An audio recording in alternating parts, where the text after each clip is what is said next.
కలియుగ ప్రత్యక్ష దైవం తిరుమల శ్రీ వెంకటేశ్వర స్వామివారిని పలువురు ప్రముఖులు దర్శించుకున్నారు. వీఐపీ విరామ సమయంలో ఏపీ మాజీ ప్రధాన కార్యదర్శి నీరబ్ కుమార్ ప్రసాద్, తెలంగాణ హైడ్రా కమిషనర్ రంగనాథ్ వేర్వేరుగా స్వామివారి సేవలో పాల్గొని మొక్కులు చెల్లించుకున్నారు.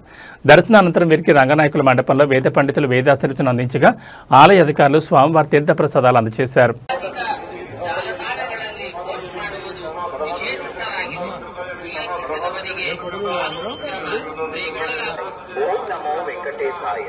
பக்தர்களுக்கு அறிவிப்பு.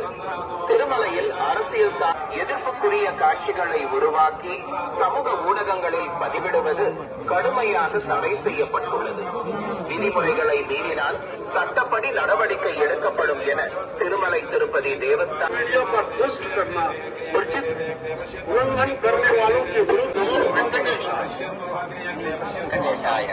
భక్తులకు విజ్ఞప్తి.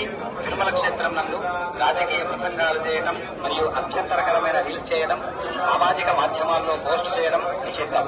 అతిక్రమించిన ఎడల చట్టపరమైనటువంటి చర్యలు తీసుకోబడతాయి. ಭಾಷಣ ಮಾಡುವುದು ಮತ್ತು ಆಕ್ಷೇಪಾರ್ಹ ರೀಲ್ಗಳನ್ನು ತಯಾರಿಸಿ ಸಾಮಾಜಿಕ ಜಾಲತಾಣಗಳಲ್ಲಿ ಪೋಸ್ಟ್ ಮಾಡುವುದು ನಿಷೇಧಿಸಲಾಗಿದೆ. ಉಲ್ಲಂಘಿಸಿದವರಿಗೆ ಕಾನೂನು ಕ್ರಮ ಕೈಗೊಳ್ಳಲಾಗುತ್ತದೆ.